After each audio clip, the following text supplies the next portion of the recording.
وهكذا يحين موعدنا الصباحي اليومي مع عالم الفلك إبراهيم حسبون.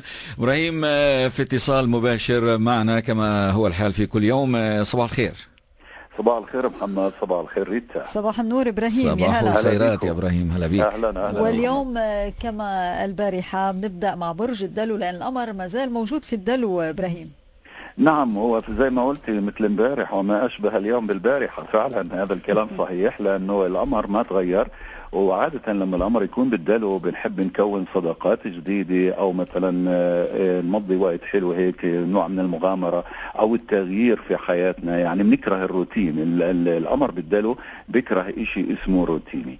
هلا بالنسبة للزوايا اللي عملها في عندي اليوم 3 زوايا. الأولى اوريدي صارت متكونة بالصباح الباكر، إيجابية مع المشتري، بتعطينا هاي فرصة لمكسب مالي وبتخلينا نقدر نعزز الروابط العائلية. في ساعات بعد الظهر قريب من المساء هناك في زاويتين مش هالقدي. الأولى مع الزهرة اللي شاعر بإحباط عاطفي، عنده بيكون ميل للإسراف المالي.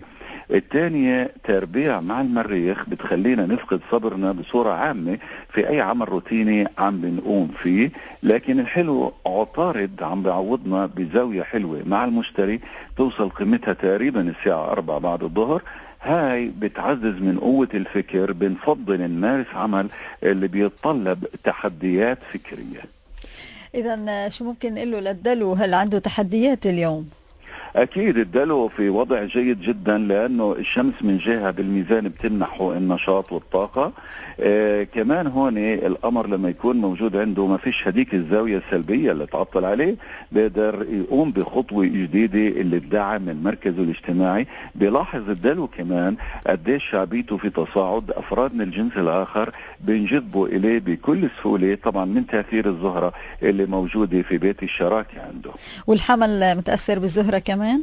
أكيد متأثر بالزهرة، أكثر من الدلو متأثر من الزهرة لأنها موجودة في بيت الحظ عنده.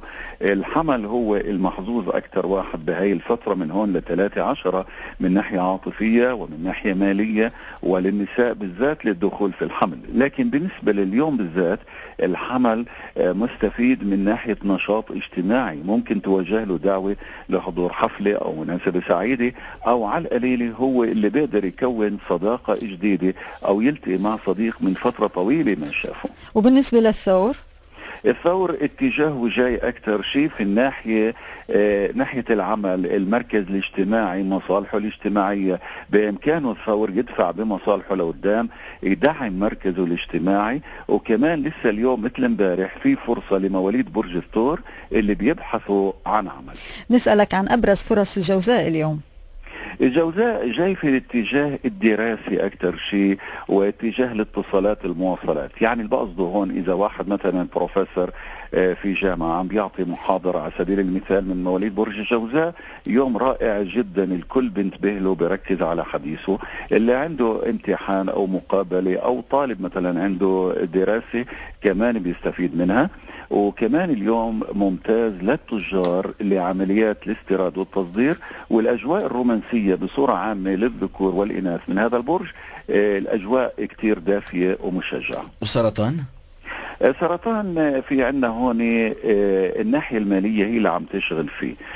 ممكن جدا انه مواليد برج السرطان خاصة مواليد شهر 7 يحصلوا على مبلغ من المال، بيجي يا من شراكة يا تعويض، او بيستردوا مبلغ مثلا استرجاع من ضريبة من تأمين، شيء من هالنوع. بس المطلوب طبعا السرطان يدير باله على صحته. والأسد إبراهيم، الأسد نعم عنده قلق اليوم الأسد؟ لا الأسد ما فيش إشي اللي يزعجه، لكن مجرد انه القمر قباله شوية طاقة بتكون نازلة، بس برضه ما فيش مخاطر. بالعكس الأمور ماشية معه بالشراكة بشكل خاص. زي ما قلنا الزهرة موجودة عندهم، شكلهم حلو، جذابين. وجود القمر بالدلو بيخليه يعزز شراكته مع الطرف الآخر. إلا إذا كان العلاقة لا سمح الله ضعيفة أو تعبانة، زي ما قلنا في زاوية الحاصلة بين القمر والزهرة، بيكون عنده إسراف مالي إذا العلاقة فاشلة. أما إذا العلاقة طبيعية، هذا هو اليوم الحلو لتعزيزها أكثر وأكثر. مثلا في بناسبهم طلبة، خطبة، جيزة، أو توقيع عقود تجارية اللي يستفيدوا منها. العذراء أريح، مرتاح أكثر؟ لا والله، العذراء بالعكس، العذراء تعبان اليوم لأنه مضغوط بالعمل مثل امبارح. المطلوب منه انه ينجز قديش بيقدر، ما يبالغ بجهده الجسماني. من فترة لفترة ياخذ قسط كافي من الراحة، ينتبه لأكله لراحته. إذا كان بيقدر يمارس نشاط رياضي ولو خفيف بيكون لصالحه. نتمنى الميزان تكون صحته أفضل إبراهيم. نعم، بصورة عامة صحيح وجود القمر بالدلو إيجابي للميزان، بس تعرفي في عدد كبير لسه من مواليد الميزان ما احتفلوا بعيد ميلادهم. المطلوب انه يدير باله كل واحد منهم على صحته في الفترة هاي عبين ما يجي عيد ميلاده. لكن اليوم بالذات بيشعر الميزان انه الحظ بتخلاش عنه عاطفي ومالي، وكمان للنساء بالذات يوم رائع للدخول في الحمل. والعقرب محظوظ؟ العقرب محظوظ في أموره العائلية والبيتية، أفراد العائلة بتخلوش عنه، وإذا حابب يعمل تغيير داخل البيت ما في مشكلة. بس بدنا نذكر العقرب إنه ل6/10 المريخ لسه موجود عندهم، من جهة بيعطيهم طاقة ونشاط، بتعوضهم عن النشاط المفقود من وجود الشمس بالميزان، بس طولوا روحهم كمان أثناء التعامل مع الآخرين. القوس؟ القوس نشط في السفر والاتصالات واللقاءات، اللي عنده امتحان أو مقابلة فرصة النجاح كبيرة. كمان القوس بيعزز علاقة اليوم مع أخ أو مع جار، وفي قسم منهم بيطلع نزهة قصيرة للاستجمام. وبالنسبة للجدي مع مين رح يعزز علاقته اليوم؟ مع جيبه. هذا هو الشخص اللي عقله هلا بالفلوس، بده يجيب فلوس يظبط ميزانيته. لازلنا بعيدين عن اخر الشهر ابراهيم. مفلسين كلنا. فبتلاقيه الجدي عنده فرصة حلوة، هذه جاية من عمل إضافي أو بيسترد مبلغ من المال بده إياه من قبل. في منهم حتى ممكن يحصل على هدية أو جائزة. وبالنسبة للحوت البرج الأخير كمان في حديث فلوس؟ الحوت شوي صحته مضغوطة من ناحية الشمس ومن ناحية القمر، فالمطلوب منه انه يحاول ينجز الشيء الضروري والعاجل من العمل، بس طبعا ياخذ قسط كافي من الراحة تماما مثل العذراء حتى يتم صحته بوضع ايجابي.